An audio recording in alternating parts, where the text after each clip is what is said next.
Assalamualaikum warahmatullahi wabarakatuh. Sebelumnya perkenalkan, nama saya Nabila Fauzia Arifin, NIM saya 20040110223. Saya dari kelas psikodiagnostik E. Berikut ialah tes TIATI.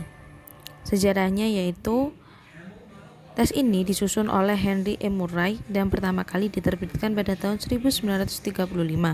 Materinya berupa kartu yang bergambar sebanyak 19 kartu dan 1 kartu kosong. Pelaksanaan tes dapat berupa individual maupun klasikal. Tujuannya untuk mengevaluasi diri dan untuk keperluan klinis dan forensik.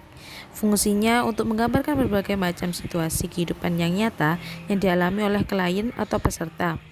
Mampu untuk mendeskripsikan kecemasan yang dimiliki oleh klien atau peserta, kapasitas intelijensi, hubungan peserta atau klien dengan lingkungan sekitar, seperti teman, orang tua, dan keluarga.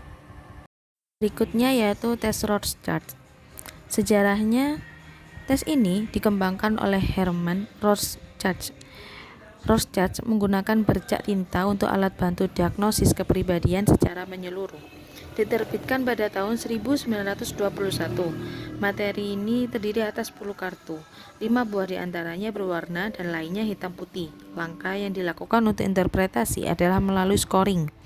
Tujuannya ialah agar terapis psikolog atau psikiater memperoleh lebih banyak informasi kualitatif tentang bagaimana perasaan pasien dan fungsinya dalam kehidupan sehari-hari. Fungsinya untuk menilai kepribadian dan fungsi emosional seseorang dalam kehidupan sehari-hari. Kemudian yang ketiga yaitu sejarah tes Warteg. Tes Warteg merupakan tes yang disusun oleh Henrik Warteg menggunakan psikologi Gestalt.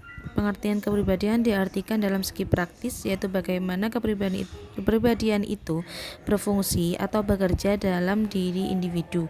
Ada 4 fungsi dasar menurut Warteg yang dimiliki oleh manusia dengan intensitas yang berbeda-beda. Keempat fungsi dasar tersebut adalah emosi, imajinasi, intelek, dan entivitas. Tujuannya yaitu untuk menggali fungsi dasar kepribadian seperti emosi, imajinasi, dinamika, kontrol, dan fungsi realitas yang dimiliki oleh individu. Fungsinya yaitu untuk evaluasi kepribadian atau personality assessment. Berikutnya ialah tes MMPI. Sejarahnya yaitu perancang MMPI adalah Ernst Hathaway, PhD, dan GC McKinley, MD. MMPI merupakan hak cipta dari University of Minnesota. MMPI dikembangkan pada tahun 1930 di Universitas Minnesota sebagai les kepribadian yang komprehensif dan serius yang dapat digunakan untuk mendeteksi masalah kejiwaan.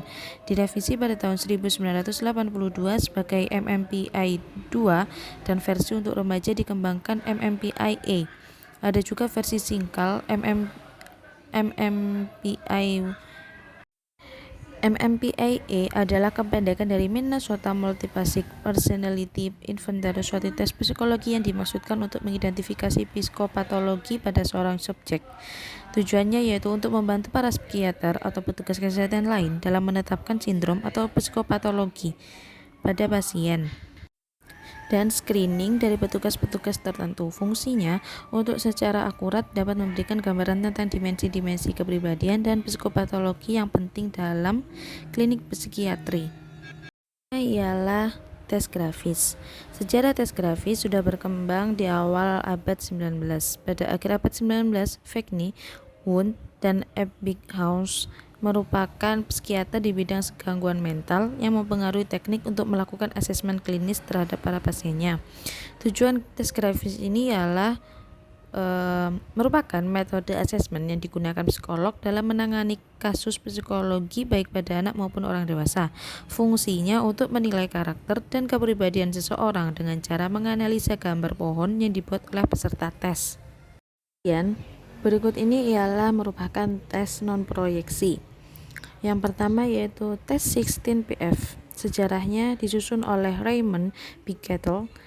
16PF merupakan 5 macam bentuk, yaitu A, B, C, dan E, D, dan E. Tes ini dapat dikenakan untuk mereka yang telah berusia 16 tahun ke atas. Bentuk A, B, C, D dirancang untuk mereka yang tingkat pendidikan dan atau kemampuan membacanya rendah. Tujuannya yaitu untuk mengidentifikasi kepribadian yang cocok dengan profil yang spesifik pada aplikasi-aplikasi okupasional, dan fungsinya digunakan dalam bidang konseling dan klinis karena kemampuannya dalam memberikan gambaran utuh dan mendalam pada seseorang, termasuk kelebihan dan kelemahannya. Kemudian yaitu ada tes NSQ. Sejarahnya yaitu disusun oleh Ivan H. Skier dan R.B. Kettle pada tahun 1961. Yang diungkap dalam tes ini adalah kecenderungan neurotik dan tingkat neurotiknya. NSQ merupakan alat tes terstandar. Tujuannya yaitu untuk mengungkapkan kecenderungan neurotik individu. Fungsinya digunakan dalam berbagai setting, yaitu klinis, pendidikan, pekerjaan, pribadi, dan hubungan sosial. Berikutnya yaitu tes EPPS. Sejarahnya yaitu dikembangkan oleh psikolog dan profesor Amerika Allen L. Edwards pada tahun 1954. Tes ini dikembangkan dari teori kebutuhan yang diajukan oleh Henry Alexander Murray. EPPS dipublikasikan terutama oleh The Psychological Corporation, juga oleh penerbit lainnya. Tujuannya yaitu untuk menilai kebutuhan khusus yang dimiliki seseorang. Fungsinya untuk mengetahui motivasi serta kebutuhan yang paling penting bagi individu, atau terdiri 15 variabel kebutuhan dan motivasi. Berikutnya ialah tes CPI. Sejarahnya awal dicetuskannya pada tahun 1956 oleh Harrison Cook melalui Consulting Psychologist Press. CPI dikembangkan pada tahun 1970 dan direvisi pada 1987 dan telah menjadi salah satu tes paling populer menggunakan pendekatan kriteria. CPI terdiri dari 462 item benar atau salah, lebih dari sepertiga dari yang mirip dengan item pada MMPI. Tujuannya yaitu mengevaluasi struktur kepribadian pada individu normal, meneliti perbedaan antara kelompok etnis. Fungsinya untuk mengevaluasi struktur kepribadian pada individu normal, bukan untuk mengidentifikasi adanya sindrom klinis. Yang terakhir ialah tes PIJ. PIJ adalah modifikasi dan penyingkatan dari PIY, yang merupakan tes kepribadian inventory untuk remaja yang diarahkan khusus pada orang tua sejak diketahui bahwa anak-anak sulit merespon pertanyaannya. PIY dibuatlah Lachar dan Gruber pada tahun 1994, di mana desainnya merupakan Parents Rating Scale.